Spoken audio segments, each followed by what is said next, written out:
আসসালামু আলাইকুম, কেমন আছেন সবাই? আমার প্লেটে যে ভর্তাটি দেখতে পাচ্ছেন সেটি আমাদের পেটের জন্য খুবই উপকারী।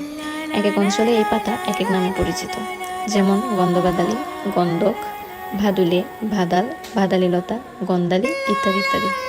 আপনারা কে কী নামে চিনেন অবশ্যই জানাবেন। এর লতা পাতায় খুবই একটা বাজে গন্ধ থাকে, কিন্তু রান্না করার পর এর গন্ধ কোথায় উধাও হয়ে যায়। খেতে খুবই ভালো লাগে। বাত ব্যথার জন্য এটি খুবই উপকারী। কে কে খেয়েছেন অবশ্যই জানাবেন। ভিডিও ভালো লাগলে লাইক কমেন্ট শেয়ার করে পাশে থাকবেন। ধন্যবাদ।